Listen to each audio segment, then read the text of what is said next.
Uma das inspirações dele na Escola da Ponte foi a pedagogia institucional. Fernando Urri e Aida Vasquez. Isso é uma história muito interessante, um material que eu descobri no meu doutorado, como rato de livraria. Achei o livro, né? Pour une praxis, pedagogia institucional. Então, é muito interessante, porque Aida Vasquez foi uma psicóloga da Venezuela, formada da primeira turma de psicólogas, e sensibilizada pelo problema das crianças, da escolarização das crianças pobres de Caracas. Ela acabou escolhendo, ao invés de voltar para os Estados Unidos, fazer os mestrados e doutorado, vendo aquela velha psicologia positivista e tal, ela foi para a Suíça em busca da escola nova, da escola ativa, lá em Genebra, mas ficou muito decepcionada. Por quê? Porque chegou lá, daqueles mestres da escola nova, só tinha os bustos lá, entendeu? De mármore, cheio de titica de passarinho. O resto é aquele discurso antigo. Ela pede a conta e vai para Paris. E lá consegue ser matriculado também numa outra universidade. Mas é a mesma coisa, aparece aqueles doutores, aqueles psicólogos, entendeu? Dando as receitas deles. Mas ela não tinha mais o que fazer, fez o curso e ficou numa periferia lá, num centro urbano social lá de Paris, tá certo? Aplicando testes nos meninos. Mas aquilo para ela não dizia nada. Até que o diretor disse para ela, olha, tem aqui perto um professor, o pessoal fala muito dele, é um tipo meio malucão, parece, mas faz umas coisas diferentes. Era um antecessor do Pacheco. Aí ela vai a essa escola e encontra lá o Fernando Urri. Ele a recebe assim, meio ressabiado, ele não gostava muito desse povo da universidade. Olha, está aqui, fica à vontade, não me perturbe, mas olha, fica observando. E ela começa, então, a observar, tá certo? Aí ela vê que é aquela sala de aula, então eu não sou contra a sala de aula, aquela era uma sala de aula diferente, em que as crianças falavam, perguntavam, se organizavam. Bom, em função disso, ela escreve o livro com ele, tá certo? Escrevendo como é. Então, aquela escola, aquela sala de aula, era uma sala de aula do Fernando Urri, que era irmão de um outro importante psicanalista chamado Urri, foi um antecedente da Escola da Ponte, versão francesa. Bom, o Francis Ambert, por sua vez, ele se tornou um estudioso da questão pedagógica. Ele é um filósofo e psicanalista. Então, nesse livro, Vers in clinique de pédagogique, ele mostra o itinerário que ele fez, o percurso dele construindo o que seria, né, uma leitura pedagógica. Isso que o professor Pacheco vem fazendo do trabalho deles, o Francis Ambert fez a partir das observações dessas escolas e dessas classes diferentes, outras. Entendeu? Esse é o sentido desse trabalho. Então, ele interpreta, teoricamente, essas práticas, tá certo? Como é possível uma outra escola. Isso tem tudo a ver com a discussão, com o assunto que estava no último encontro, nos 2 últimos encontros, tá certo? A questão da educação e da instrução, a questão da avaliação, a questão da organização, do que eu chamo de trabalho, a docência na sua dimensão pedagógica, a construção do ambiente escolar, em que as crianças e professores se sintam bem, construam uma comunidade humanizada e não reificada, tá certo? e, a partir daí, tenho liberdade para aprendizagem. E o professor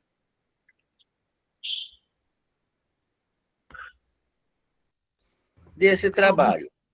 Ele se inspira muito, inclusive, a obra dele. Ele esteve aqui em Brasília, numa época eu o recebi durante um tempo, várias palestras.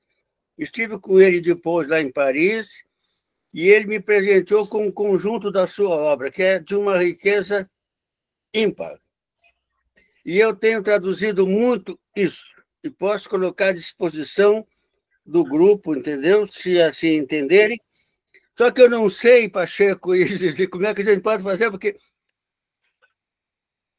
não posso deixar público exposto, entendeu? Eu acho que tem que ser enviado individualmente às pessoas, às colegas interessadas, para evitar problemas de direitos autorais, entendeu?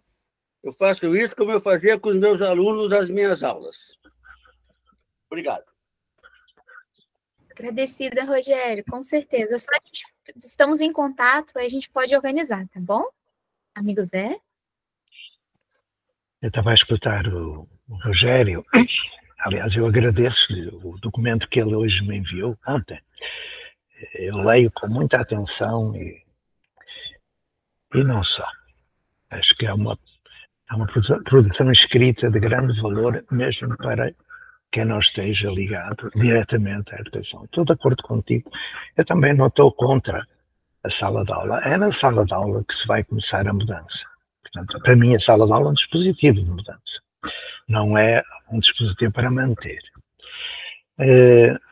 Muitas vezes eu fui à Périphérique de Paris para visitar o bairro onde Fernand trabalhava. Isto, princípio da década de 70. Né? Já lá vai tanto tempo. Porque eu tinha estado com discípulos de Freinet, também em Paris. Freinet, a Elise e Celestin, né? Um casal. É bom não esquecer. Apercebi-me que o Renan Henri, ele utilizava todas as técnicas dos Freinet, todas, praticamente todas. Mas com uma diferença. Ele criou aquilo que se chama as classes de nível, embora não fosse a classe de nível. E porquê? Porque Fernand, ele nunca fez pedagogia. Ele teve que fazer estudos, enfim, por exemplo, ele era judoca. Ele era um cinturão, creio que castanho, de judo. Ele aplicava não a técnica de judo, nem a competição de judo, mas o espírito. E, portanto, ele foi ao Oriente pegar Krishnamurti e outros que tais. Está tudo ligado. Aquilo que eu lamento, Rogério e companheiros e companheiras, é que os professores desconheçam tudo isto. O património extraordinário que nós temos, de que dispomos e que não conhecem. Aliás, eu já falei aqui, quando eu perguntei a 120 professores quem era Lauro de Oliveira Lima, nenhum soube responder. Nenhum. Quando eu pergunto em Portugal quem foi Faria de Vasconcelos, Irene Lisboa, quem foi Adolfo Lima, ninguém sabe dizer. É uma cultura profissional muito estranha. Enfim, para mim, o Fernand, não é? E a Ida foram grandes exemplos. Eles foram muito além de Freinet. E, portanto, só que, infelizmente, eu não pude acompanhá-los presencialmente, porque é uma geração do Malguzzi, né? É contemporâneo da mudança que ele fez em Reggio Emilia. É a década de 60, né? 50, 60, e a ponte é da década de 70, portanto é posterior. Porquê é que eu estou a falar de tudo isto? É bom recuperar memórias. Eu te aconselho, até também para escapar um pouco ao aproveitamento que certos teoricistas fazem. Né? Tu não és um teoricista, és um teórico, que é excelente. Eu não sou puxa-saco, atenção. Eu distingo o teórico do teoricista. É bom que tu leves tudo isso para o círculo onde se vai discutir com o nosso amigo Léo e outros as questões da sustentabilidade científica dos projetos. Porque é preciso. É preciso mostrar que os projetos que estamos a desenvolver têm um fundamento científico. É isso. Portanto, quando perguntei se havia belezura, é porque eu tenho estado a ler um livrinho, que é este. Vou mostrar. Este livrinho é da autoria do meu amigo Alfredo Cunhal Sendim, de Freixo do Meio, onde vai acontecer em Portugal a primeira comunidade de aprendizagem de raiz. Não vai passar por sala de aula, nem turma, nem nada. É um outro caminho. E já existe lá uma escola, que não é um prédio, e que se chama Agostinho da Silva. E já existe a casa de professor, que não é professor, que é a minha casa, em que a chave está sempre de fora. E eu tomo a liberdade de desocupar um minuto com 3 quadros de Agostinho da Silva, com que ele acaba o livro que eu estou a ler. Então o Agostinho diz: se eu chegar a ser de um outro, mas de mim não me perdendo, e esse outro, todos os outros que comigo estão vivendo, não só homens, mas também os animais, as plantas, os minerais ou os ares, e as estrelas, tais e tantas. Terei de certo cumprido meu destino, e com que sorte, para gozar de uma vida já ressurreita da morte.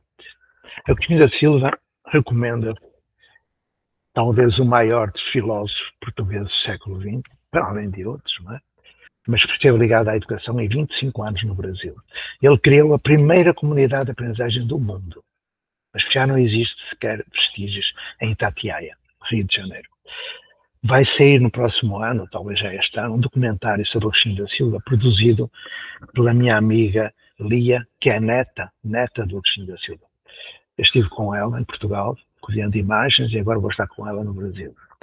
Tudo está acontecendo e tudo está sendo passado para um coletivo. Não sei se têm lido as minhas cartinhas, elas agora estão a ser ainda mais incisivas, porque estão a tratar de estudos de caso. Comecei pela Escola da Ponte, e já lá vão meia dúzia de cartas, eu penso que vão ser umas 30 cartas no total, até ao fim do mês, talvez.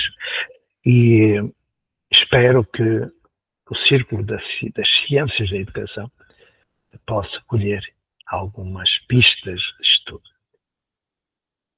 Parou. Muito obrigado pela paciência que tiveram.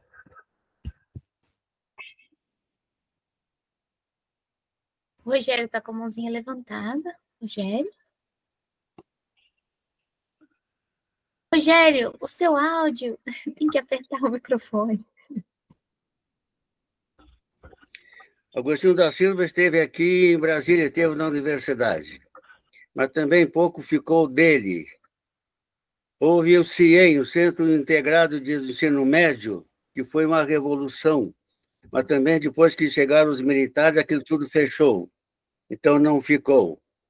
Mas o que me preocupa, o que me chama a atenção, Pacheco, Zizi e colegas, eu acho as análises do Francis Lambert são muito interessantes, nos diferentes capítulos, onde ele analisa a questão do tempo, a questão da temporalidade, a questão da instituição. Isso que se coloca, ninguém conhece ninguém, bom, isso é muito sério. E aí a minha leitura mais profunda, filosófica, é de Castoriadis e do próprio Edgar Morin. Veja, a sociedade humana se estabeleceu assimetricamente, desde os primatas. Então, o Morin chama atenção para isso. A instituição é muito profunda. A democracia não é a regra, é a exceção mesmo nos tempos modernos. Então, ela foi uma criação grega, que depois ficou desaparecida durante séculos pelo cristianismo.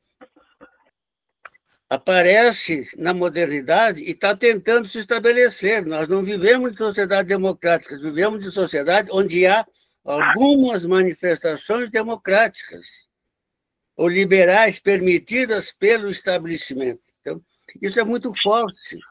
E nós mesmos somos autoritários. Quando eu fico lembrando da minha prática, como eu comecei como professor, tá certo? A gente repete aquilo que vem, aquele modelo.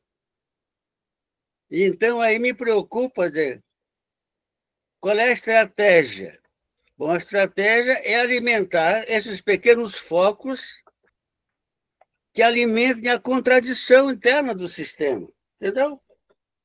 Então, eu imagino que um grupo como o nosso seja um grupo em que as pessoas estejam tentando fazer o novo, vão contando o que é que estão fazendo, as dificuldades, e a gente vai discutindo em um ambiente de apoio mútuo, recíproco. Porque o Fernando Henrique dizia, olha, as crianças aceitam espetacularmente. Os pais, quando veem o resultado, também. O grande problema são os colegas professores, que se sentem ameaçados no seu poder, né? Na sua figura de mestre. Entende? Então, é preciso dar força e suporte teórico, prático, metodológico. Por isso que os relatos como da Escola da Ponte são fundamentais. Bom, nós fizemos assim, por onde começar, né? Bom, há várias maneiras por onde começar. Começar sozinho, começar em grupo, em 2, em 3, em 4, entende? Começar como der e a gente manter reforçando, estimulando a contradição, que é o grande caminho, realmente, de ir contaminando na medida do possível. Nós não vamos salvar a educação. Esse modelo que a gente está aí vem dos jesuítas e está em comênio, essa reificação. É a didacografia do capítulo 32 da Didática Magna. É muito interessante como Francis Lambert resgata uma leitura de Rousseau, do Emílio, entendeu? Como é que ele pensou isso, né? E depois eu tenho já um livro traduzido também, que vou colocar à disposição de vocês, nesse mesmo esquema, de ver como é que pode distribuir, do Michel Soetard, sobre o que é pedagogia. É uma análise que ele faz da obra de Pestalozzi, a grande figura que foi o Pestalozzi, entendeu? As várias tentativas dele, entendeu? Que é o precursor mais longínquo do Pacheco, o Pestalozzi, exatamente há 200 anos. Entende? Bom, e aí então, a gente não vai salvar a escola, não vai salvar o mundo, mas, enfim, como é que a gente pode se inserir de uma maneira positiva, construtiva, nesse movimento de mudança da sociedade a partir da escola, que é o nosso lugar de inserção. Obrigado. Eu vou abusar um pouquinho, muito pouquinho, e depois continuaremos este diálogo mais alargado. Primeiro, para dizer que desta vez nós não vamos tentar fazer, nós vamos fazer. É uma grande diferença. Segundo, não acompanharei alguém que queira sozinho fazer. Sozinho não vale a pena, é suicídio pedagógico. E terceiro, falaste de Pestalozzi, então, agora de Agostinho da Silva e Brasília. O Agostinho foi um homem muito importante na década de 50 e 60. Inclusivamente, em 66, 67, ele faz, antes de partir para Portugal, ele faz na UNB um grande discurso sobre a situação da universidade. Eu tenho esse documento, é extraordinário. Ele diz que Portugal desembarcou na África, na Ásia, na América, só falta Portugal desembarcar em Portugal. E isso vai acontecer. Mas o que vai desembarcar em Portugal é a boa educação que está a nascer no Sul, no Brasil. Vai ser levada para Portugal. Portanto, a devolução, para que não haja, enfim. aquilo que aconteceu nestes 500 anos. Mas estava a dizer que quando falas de Pestalozzi, me fez lembrar um episódiozinho, falta sempre uma historinha, para concluir, faço sempre uma história. Mas não sei se já a contei. Eu fui até Viena, da Áustria, um dia, para trabalhar numa escola de surdos. E, quando entrei na escola, o que eu vi? 3 quadros de cerca de 4 metros de altura. Era um edifício vetusto, daqueles de Viena do século XIX. E tinha 3 grandes quadros a óleo. Do lado esquerdo era o imperador Francisco José. Do lado direito era a Sissi, a imperatriz. E no meio estava uma pessoa muito importante para essa gente. Para estar no meio, entre os imperadores, deveria ser a pessoa mais importante da Áustria. Eu fui ver embaixo o nome. Jacó Rodrigues Pereira. Eu me assustei. Porque eu conhecia a obra de Jacó Rodrigues Pereira. Ele foi contemporâneo de Pestalozzi, há 200 anos. Ele foi o primeiro a trabalhar com surdos. O primeiro a trabalhar com crianças surdas. Aí deu-me vontade de cantar o hino nacional português. Mas imediatamente eu caí em mim e perguntei quantas pessoas em Portugal conhecem Jacó Rodrigues Pereira. Em cada 1000 professores, talvez um. Talvez. Aí eu fiquei quieto, calado, e fui fazer o meu trabalho na escola, triste, acabunhado. É muito importante ter a memória dessa gente. É muito importante ter uma sólida formação científica, teórica. Foi isso que garantiu a Escola da Ponte continuar. Porque quando me vinham com tretas, você tem que fazer isto ou aquilo, eu perguntava, porquê? E os inspectores do Ministério, que somos ignorantes, não sabiam explicar. Um deles uma vez disse, você falou aí de Montessori, e o que é que ela diz? Eu respondi-lhe, vá ler, que eu já li. É assim. Agora, eu não concordo com a arrogância de certos teoricistas. Isso é outra história, não é? Não vamos não inventar a educação, não vamos. Já foi tudo inventado e houve alguém em Portugal que escreveu que quando nasceu, Almada Negreiros, ele escreveu em 1915, quando eu nasci, todos os tratados que visavam salvar o mundo já estavam escritos, só faltava uma coisa, salvar o mundo. Quando eu nasci, todos os tratados que visavam salvar a educação estavam escritos, só faltava salvar a educação e continua. Então, não vamos discutir o sexo dos anjos, vamos aqui conversar sobre educação e eu peço desculpa de já estar a falar demais. Veja rapidinho. O que ocorre? Ocorre que nas nossas faculdades, e esse texto do Francis Lambert deixa muito claro, se fala da didática e não se fala em pedagogia, que é o problema fundamental. Então, tudo começa com Piaget, Vygotsky e Vallon, e acabou. Não existe essa história. E não existe a pedagogia. Não se conhece o Freinet. Entendeu? Paulo Freire é um discurso. Mas isso está nesse contexto institucional, que eu considero o mais profundo. Entendeu? Então, a questão é muito mais profunda.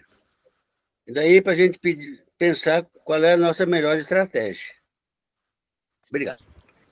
Agradecida, Rogério. Aí a mãozinha levantada está o Luiz, tá? Luiz? Sim, bom dia, boa tarde a todos outra vez. Gostava de salientar, se calhar o discurso do Rogério não foi tão apreciado quanto devia ser, mas ele disse tudo. E às vezes a mudança acontece e nós não estamos a vê-la. Eu, por muito que contrarie, de vez em quando, o meu amigo Zé, naquilo que faço, ele se estivesse aqui comigo todos os dias, ele perceberia que a mudança acontece, em primeiro lugar, quando nós desinquietamos os professores. Aqui na minha escola estava tudo quieto, tudo controlado, tudo pacífico, não é? E a primeira grande mudança, ao fazermos uma turma piloto, começou o cochicho, começou a falar para o lado, começou a dizer que eles estavam a fazer diferente, entre outras coisas piores, não é? E isso é a primeira fase da mudança. Ninguém muda a educação de um dia para o outro, muito menos num país inteiro. Eu já deixei disso. O meu propósito agora é mudar esta escola e estes alunos. E depois ver o que dá. Mas eu olho para trás, quando há uns anos atrás, pela primeira vez falei com o Zé Pacheco, eu não tinha nada. Tinha apenas um conjunto de dadores de aulas. Hoje tenho professores que acreditam, não são muitos ainda. Hoje tenho uma comunidade que se inquieta quando nós fazemos assim. Hoje tenho uma comunidade que quer ir ver. Hoje tenho uma comunidade que diz mal. Mas, quando alguém diz mal de mim, alguma coisa boa estou a fazer, não é? Deve ser isso. Então a mudança é isso mesmo. Porque muitos dos meus professores acham que a mudança é ter aqueles alunos brilhantes. O ano passado eram maus, este ano são brilhantes. Não, isso não vai acontecer tão cedo. Mas a mudança está a acontecer aqui. Pode não ser aquilo que o Zé Pacheco fez na Ponte. Mas o Zé Pacheco teve muitos anos na Ponte, noutro contexto educativo. E noutro ambiente urbano, rural, não tão urbano. Enfim, o que ele fez demorou muito tempo a fazer. E eu vou demorar esse tempo também, provavelmente nem estarei cá quando isto acontecer. Esperamos que tenha alguém. Era só isso, obrigado. Mauro está com a mãozinha Sou eu, levantada. Luizinho. Que bom. Tá, obrigado. Normalmente o Luiz antecipa o que eu vou falar, mais uma vez. Obrigado, Luiz. Rogério, eu gostei muito do seu relato. Não consegui anotar o nome dessa pessoa, dessa professora, pelo que entendi, da Colômbia, foi a Portugal, e de Portugal foi a França, e na França ainda achou uma escola, né? Achou uma pessoa. Então, ela é uma personagem dona da sua inquietude, né? E que buscou esse caminho até encontrá-la.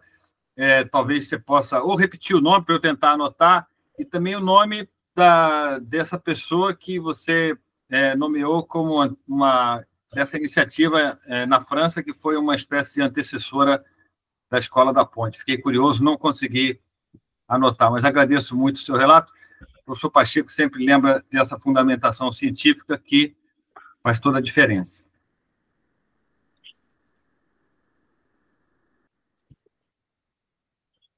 Rogério, se você estiver tentando falar, tem que abrir o microfone, senão a gente não...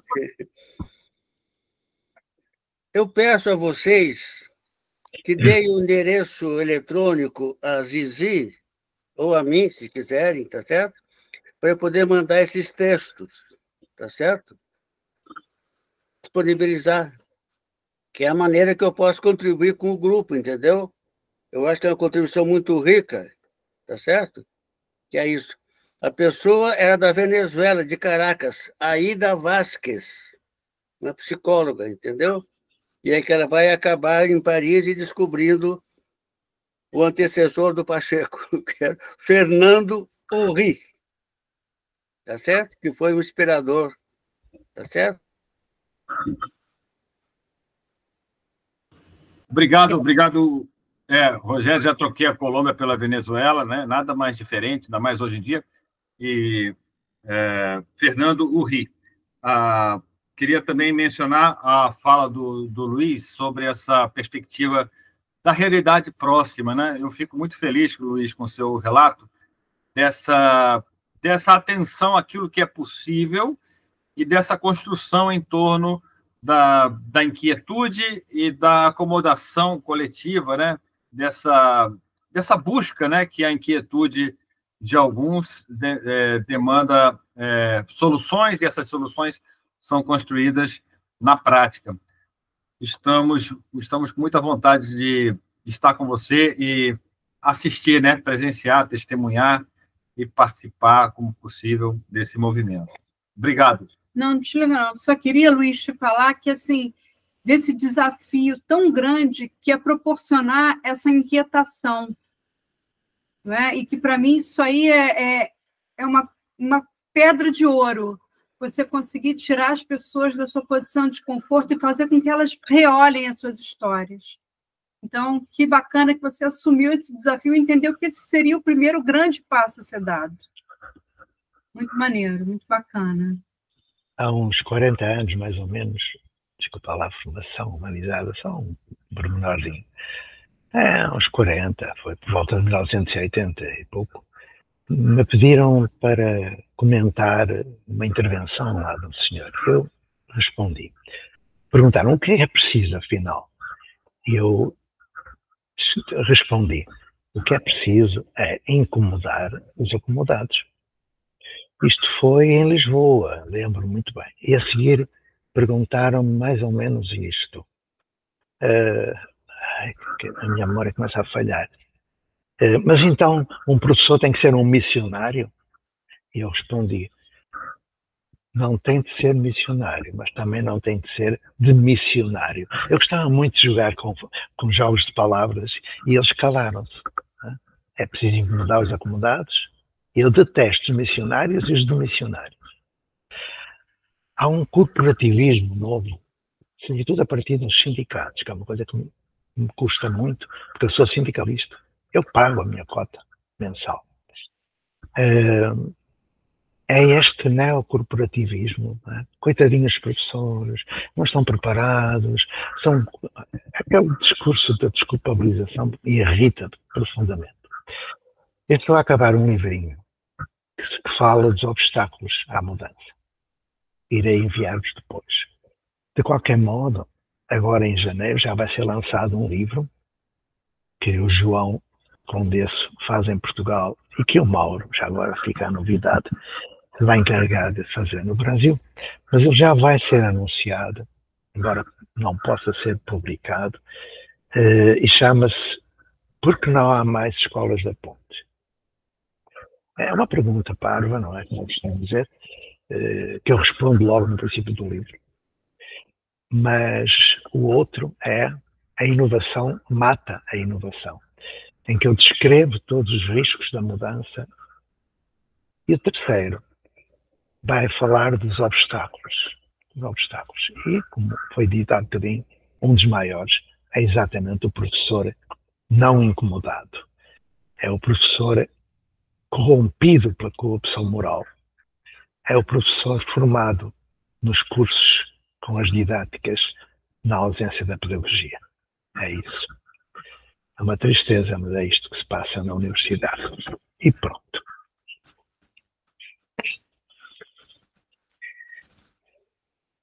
Bom, então, só perguntar, eu vi que o Helder estava com a mãozinha levantada. Helder, você queria fazer algum complemento? Depois sua mãozinha abaixou?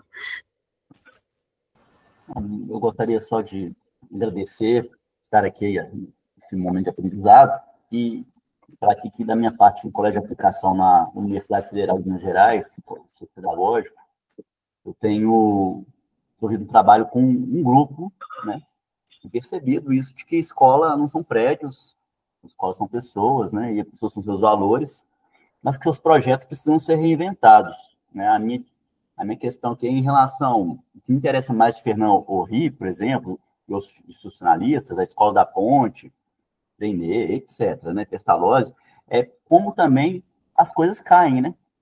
Como que os valores se mantêm, mas como que essa força instituinte, que vai precisar ser institucionalizada, ela não cria fôlego e ela acaba. Como que a gente pode, além dessa formação, né? Essa formação teórica, prática, que é necessária para a gente robusteça aqui entre nós e comunique isso também para fora, né? O que mais podemos fazer aqui para que esse trabalho maravilhoso está sendo mencionado aí, por exemplo, pelo Luiz, que o Bruno também tem desenvolvido, que a Zizi e outros tantos aqui estão, e eu vou parar de falar, porque senão eu não consigo terminar minha fala, o que a gente pode fazer para robustecer esse trabalho? Será que, a minha pergunta é, será que se a gente pensasse numa escola só, não quero ser como o Salman Khan, não, que ele ficou um pouco teorético, talvez teoricista não, mas teorético, quando ele fala uma escola, um mundo, será que seria um dispositivo interessante também pensarmos, já que a escola são os valores, são pessoas, os valores, pensarmos numa escola só? Enfim.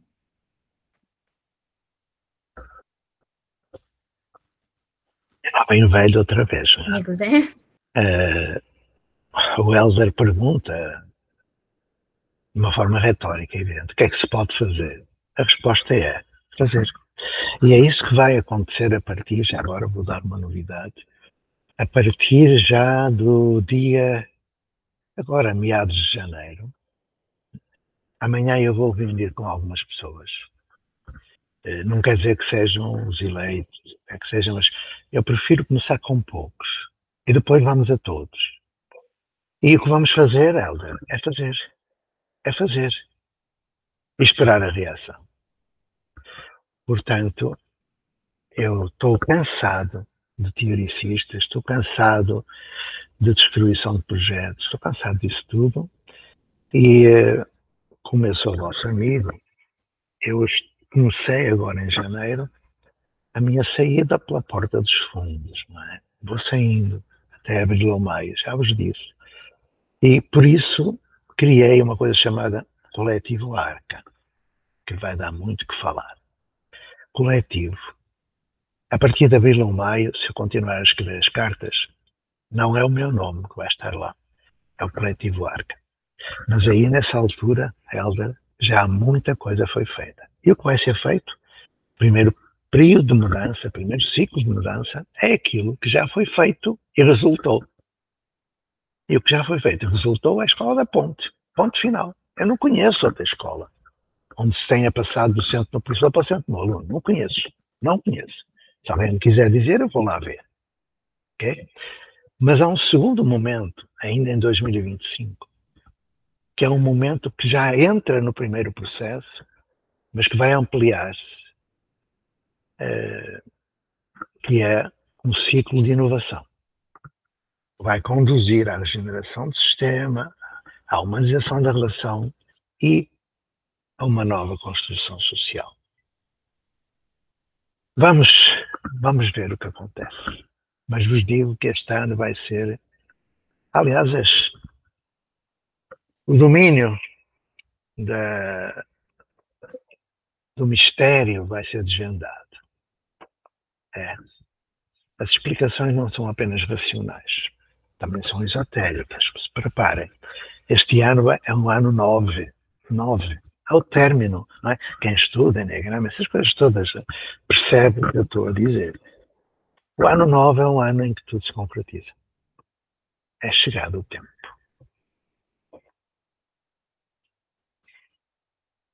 E claro que é o tempo de eu ir embora, que já estou avançado demais. Rogério? Veja, Pacheco, vejam. O próximo texto que eu vou disponibilizar para vocês, o próximo capítulo, é o segundo capítulo, em que o Francis Ambert aborda o tempo, a temporalidade. Tá certo? Então, me preocupa no projeto, tal como você tem apresentado, Pacheco, que, em princípio, me parece muito fechado. Ele trabalha o conceito de praxis e de poiesis, uma coisa aberta. As coisas começam por onde der, como der. E eu gosto muito, infelizmente não consegui me entrosar aqui em Brasília com o movimento Freinet, mas o Instituto Cooperativo da Escola Moderna, né? Então, nós podemos, entre nós, formar um grupo e vamos discutindo e trocando ideias.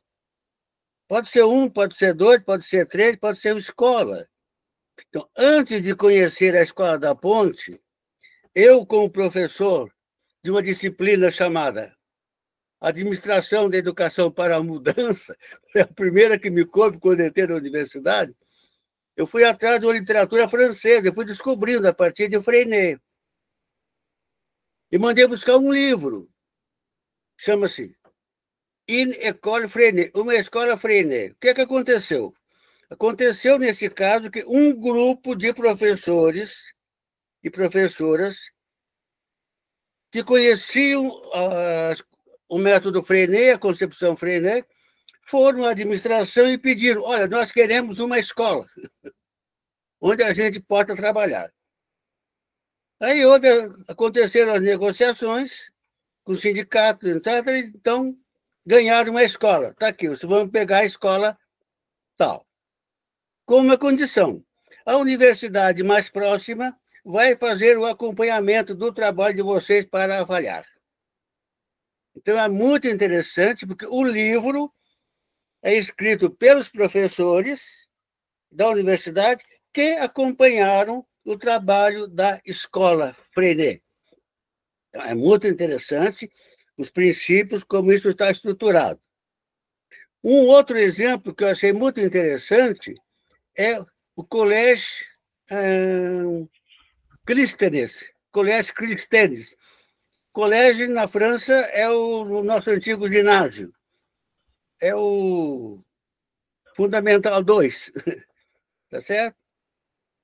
Então, uma professora e um colega se colocaram o desafio, como no caso aqui do Luiz, entendeu? Ou do Helder. Vamos provocar essa escola. Foram convencendo colegas e conseguiram também do Ministério da Educação autorização para uma pequena escola de 100, um colégio de 100 alunos. Então, a escola do sucesso e do prazer. Então, eles narram também ali como é que eles foram trabalhando. Ela ficou uma espécie, digamos, de referência, tal como a Escola da Ponte, para professores que querem fazer a coisa diferente. O Fernando Henrique começou sozinho, ele na sala dele, criando, entendeu? E aí vai descobrindo. Então, são múltiplas formas, tá certo? Como as coisas podem acontecer, né? Sem definição prévia do que vai ser. Você tem a clareza de que, olha, nós queremos fazer uma outra escola. Esse é o nosso compromisso. Essa escola humana, essa escola que não reifique as crianças. Esse é o nosso objetivo. Então, tem muita literatura nessa perspectiva, entendeu? Mostrando as diferentes formas, como é que as coisas trabalham. Então, tenho muito material nessa perspectiva. Mas eu acho, sabe, Pacheco, é criar um movimento. Criar um movimento aberto, unificado em torno de um princípio. Nós queremos construir uma outra escola e queremos apoio, entendeu? E pensar junto essa escola. Como um movimento, né? De cooperativo. Eu acho que esse é o princípio, tá certo? E é a grande marca, entendeu? A grande marca, entendeu? Então, eu não deixaria fechado em termos de pré-requisito, a não ser esse básico. O único requisito é: nós queremos sacudir a escola, deixar essa contribuição. Esse que é o caminho. Amigo Zé, você quer responder essa questão? Sim, eu vou comentar um pouquinho, mas está aqui a Dani também, eu falarei depois. Olá a todos, eu estou aqui pensando e refletindo já há alguns dias nessa questão do incomodar os acomodados, que o professor Pacheco colocou. E me coloquei nesse papel, vamos ter uma reunião na escola, trabalho em uma escola particular, aqui em Minas Gerais, e recebi o documento da coordenadora falando em pedagogias participativas, em respeito às individualidades, todas essas coisas que nós estamos acostumados a receber nos documentos.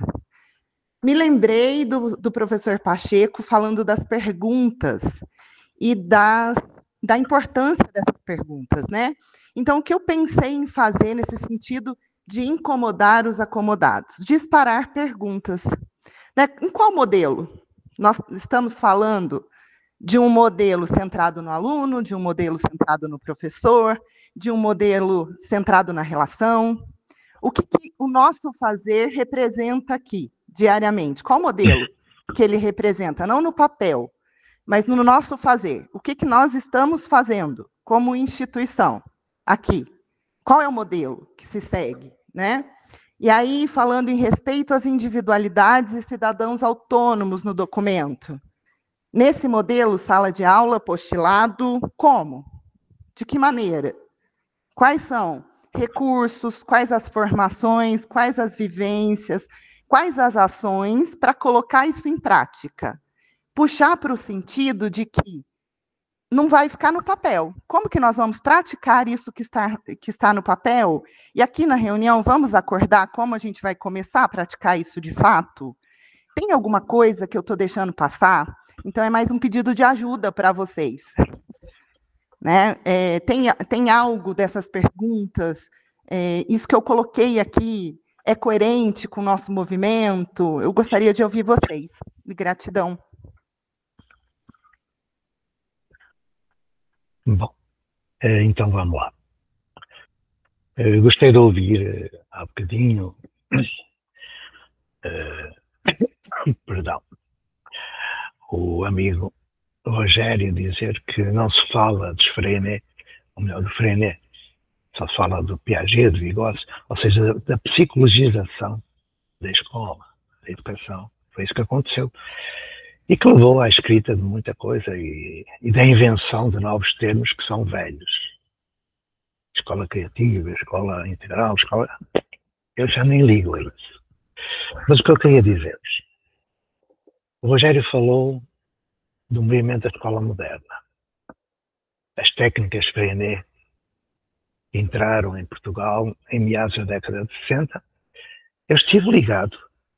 Fui dos primeiros a pôr em prática, na sala de aula, toda a parafernália dos Freinet. Cheiros autocorretivos, classe cooperativa, assembleia, tudo, eu fiz tudo. Aliás, era a grande referência do MEM em 1970 e poucos.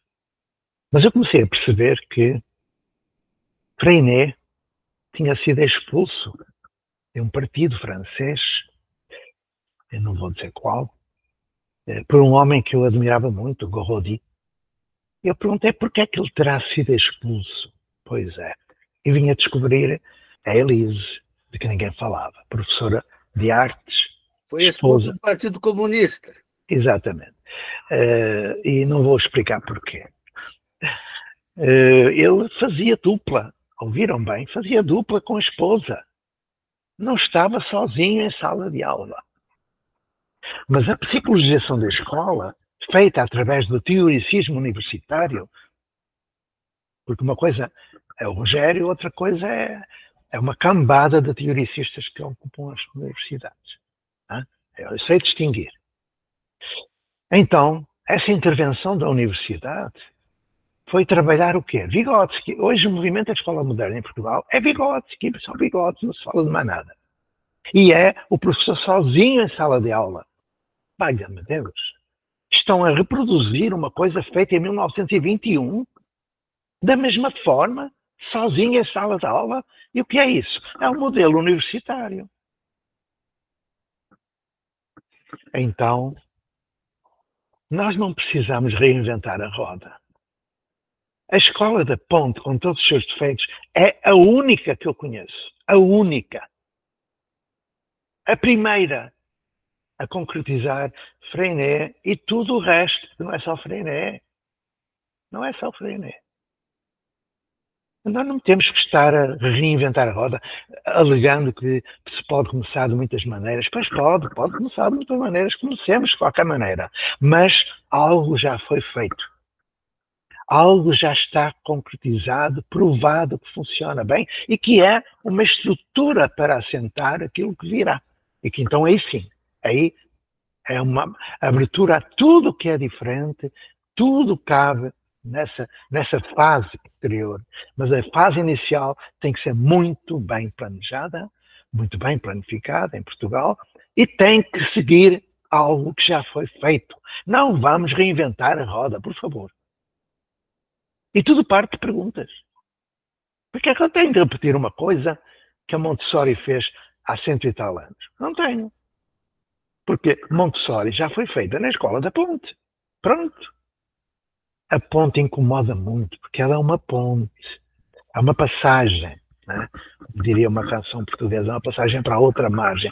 Então façamos essa passagem e eu saio desta porra toda. Porque quem começou juntando-se a uma universidade, imediatamente a universidade vai pegar numa referência qualquer, normalmente as Piagets da vida, não é? Mas pode ser a Montessori, pode ser Claparède, pode ser Dewey, pode ser o Rei, que os partam, e então cristalizam aquilo. Cristalizam. Professor sozinho em sala de aula. Valha-me Deus, professor sozinho em sala de aula. Freiné, não é? Então são seitas, porque aquilo que eu assisti nos últimos 50 e tal anos foi exatamente isso. Há um conjunto de professores que quer fazer diferente, há um iluminado universitário, desculpa que não estou a falar do Rogério, o Rogério é diferente, o Rogério e outros. Eu estou a falar dos teoricistas. Há um que já leu umas coisinhas da Montessori, pronto, vamos fazer uma escola Montessori, pronto, acabou. Fazer uma escola Montessori é parar com tudo. Parar com tudo. Não vale a pena. Fazer uma escola Waldorf não vale a pena. Waldorf é uma fábrica de tabacos. Então, concordo com o Dani. Vamos perguntar, porquê é que eu tenho de fazer uma teoria fóssil? Porquê é que eu tenho de aplicar aquilo que um professor universitário, que nunca pôs os pés no chão de uma escola, me vai dizer que tem de ser feito porque já leu num livrinho? Que o Mounier fazia o personalismo, o Dautran fazia a individualização, a taxonomia de Bloom, eu quero lá saber disso. Eu quero saber disso no contexto de um projeto que provou que é possível que todos aprendam. Escola da Ponte. Se conhecem outro, mostrei-me. Ok? Mostrei-me e eu me calo para sempre. Então, se houve uma escola que já fez isso há 50 anos quase, por que é que não se faz isso agora? E depois, tendo como suporte essa ponte, então aí alarguemos para todo lugar, trabalhando aquilo que é contemporâneo. Porque estar a repetir coisas que foram feitas há 100 e tal anos, não vale a pena. Não vale a pena. É preciso pegar nos Freinés, da vida, dos Piagets, tudo isso, e concretizá-las. Ok, isso já foi feito. Isso já foi feito. Não vamos reinventar a roda, por favor. Se quiserem ir para outros espaços, vão cair nas mãos das seitas pedagógicas ou vão desaparecer em pouco tempo. Isso eu sei. Por isso é que eu estou a escrever o livro sobre os obstáculos e sobre as possibilidades de os ultrapassar. E perdoai este meu tom, porque quando eu começo a falar disto eu não consigo falar calmo. Eu não tenho desculpa nenhuma. Peço desculpa.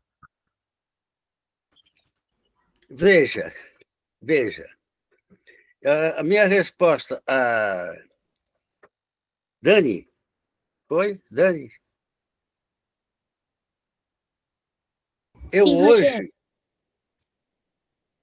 Eu hoje andaria com esse livrinho debaixo do braço e faria uma leitura com os colegas da entrevista do Pacheco que está aqui, Escola da Ponte. É um belo começo. Uma entrevista com 20 e tal anos, Rogério. Uma entrevista com 20 e tal anos.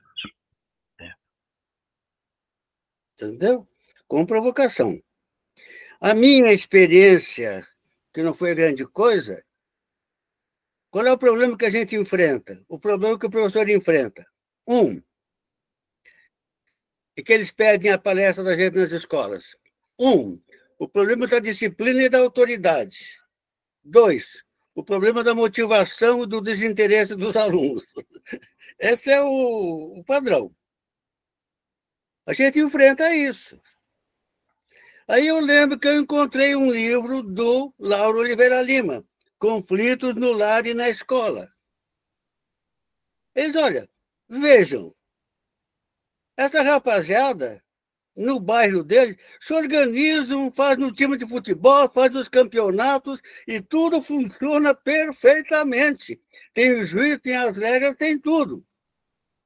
É que eles se auto-organizam. Isso é autonomia no sentido etimológico. Nomia vem de nomos, lei, né? A lei é socialmente construída. Então, nós construímos as nossas leis. Então, neste grupo, nós seremos autônomos na medida em que nós formos construindo também as regras do nosso trabalho. Esse é o sentido de autonomia, tá certo? Eu não vou chegar e dizer como é que vai ser. Nós vamos construindo a nossa maneira. Quando eu comecei a fazer, na turma, e nas turmas onde eu trabalhava, eu comecei a discutir isso. E é muito interessante como os adolescentes são extremamente rigorosos. A gente até quer dizer, gente, não é assim, não precisa exagerar. Então, nós não sabemos tirar partido, tá certo? Dessa capacidade que os meninos têm. E que é a grande mudança disso. O grande problema dessa mudança é o educando como sujeito. Isso é o que acontece quando os educandos estão como sujeito e a gente senta com eles para construir. Esse é o segredo, a meu ver, tá certo? Essa é a revolução fundamental. Só que isso toca na instituição mais profunda, que é a questão do poder. Eu lembro lá em Santa Catarina, no final dos anos 60, começou a discussão do avanço progressivo. Mas como? Como é que se vai promover um aluno sem prova? Eu vou perder o meu poder. Que poder eu tenho? Veja, essa é a instituição profunda que está introjetada pela sociedade dentro de nós. Nós temos o poder. E não é, entendeu? Essa construção coletiva. Por isso é que eu digo, entendeu? As pessoas vão descobrindo e vão socializando. Aí eu conversava com os outros colegas, meus mais amigos. Olha, aconteceu isso, aconteceu aquilo, entendeu? A gente não mudou o colégio. Mas eu mudei profundamente a minha maneira de ser, fui um professor mais feliz. Entendi, os alunos gostaram mais, entendeu? As coisas melhoraram muito. Esse é o sentido, que depois, daí por onde começar. Existem as diferentes técnicas, as diferentes alternativas, tá certo? No caso específico da pedagogia institucional, o conselho de classe, que é a assembleia da Escola da Ponte, né? Faça uma assembleia dos alunos e ouça os alunos. Não, Rogério. Deixa os meninos falarem. Rogério. A partir daí, você Conselho de classe não é assembleia. Processo. Essa é uma possibilidade. Nós estamos aqui com algumas coisas que depois, mais adiante, a gente pode explicitar.